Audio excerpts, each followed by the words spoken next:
নমস্কার, পয়েন্ট ব্ল্যাঙ্কে সবাইকে স্বাগত জানাচ্ছি। আজ কথা বলবো অযোধ্যার রাম মন্দির নিয়ে। যে মন্দির তৈরির স্বপ্ন কোটি কোটি মানুষের হৃদয়ে ছিল, আজ সেই মন্দির চত্বর থেকে এমন কিছু খবর আসছে যা শুনে আমাদের সবারই মন ভারাক্রান্ত। আমরা জানি রাম মন্দির নির্মাণের সময় মানুষ নিজেদের সাধ্যমতো সব উজাড় করে দিয়েছিলেন। কেউ দিয়েছিলেন হীরের মালা, কেউ দিয়েছেন রূপোর ইট, আবার কেউ সোনা। কিন্তু সাম্প্রতিক এক তথ্য সামনে আসার পর থেকেই এই ভক্তি ও বিশ্বাসের পবিত্রতায় এক বড় ধাক্কা লেগেছে। অভিযোগ উঠেছে মন্দিরের রক্ষণাবেক্ষণের দায়িত্বে থাকা ট্রাস্টের ভল থেকে বহুমূল্য অলংকার এবং বিপুল পরিমাণ অনুদান নিখোঁজ হয়ে গিয়েছে। হীরের মালা, শতাধিক কেজি ওজনের রূপোর ইট, কয়েক কেজি রূপোর প্রদীপ, এমনকি সোনার পাদুকা পর্যন্ত নাকি খুঁজে পাওয়া যাচ্ছে না। প্রশাসন ঘটনার তদন্ত করছে, কয়েকজনকে গ্রেফতারও করেছে। কিন্তু প্রশ্ন থেকেই যায়, এত কড়া নিরাপত্তার বলয় ছিল সেখানে এসব মূল্যবান সামগ্রী কিভাবে গায়েব হলো? চোর কি বাইরে থেকে এসেছিল, নাকি এই চুরির শেকড় অনেক গভীরে? এই ঘটনা নিয়ে রাজনৈতিক দলগুলোর মধ্যে শুরু হয়েছে বড়সড় চাপানুতর। বিরোধী পক্ষ থেকে প্রশ্ন তোলা হচ্ছে, ট্রাস্টের শীর্ষস্থানীয় কর্মকর্তাদের জবাবদিহিতার জায়গা ঠিক কোথায়? তারা বলছেন কেবল নিচুতলার কর্মীদের উপর দায় চাপিয়ে কি বড় মাথাদের আড়াল করার চেষ্টা হচ্ছে?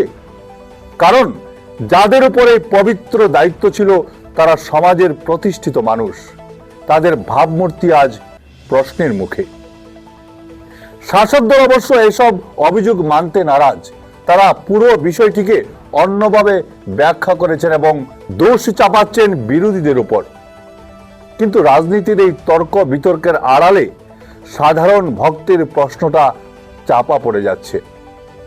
সাধারণ মানুষ তো কোনো রাজনীতি বোঝেন না, তারা শুধু চান তাদের দেওয়া দান যেন নিরাপদ থাকে এবং সেই অর্থের সঠিক ব্যবহার হয়।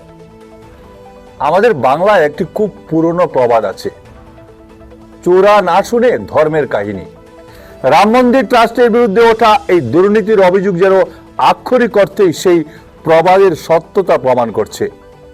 ধর্মের নামে আমরা অনেক কিছু করি, অনেক বাণী শুনি, কিন্তু প্রাতিষ্ঠানিক শৃঙ্খলা আর সততা যদি না থাকে, তবে কি শুধু ধর্মীয় বাণী দিয়ে সমাজ চালানো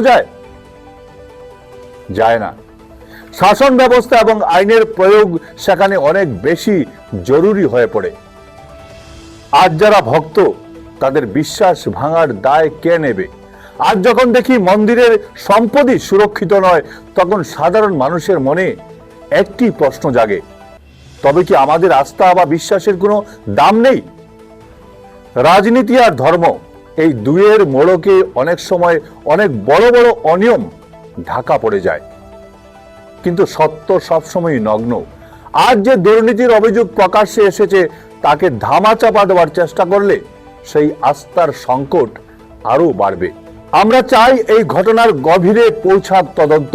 যারা দোষী তারা যেন কোনো রাজনৈতিক পরিচয়ের আড়ালে পার পেয়ে না যান। মন্দির কেবল ইটের গাঁথুনি নয়, এটি কোটি কোটি মানুষের অনুভূতির জায়গা। সেই অনুভূতিকে আঘাত করার অধিকার কারোর নেই। এখন দেখার বিষয়, প্রশাসন কতটা স্বচ্ছভাবে এই রহস্যের জট খুলে।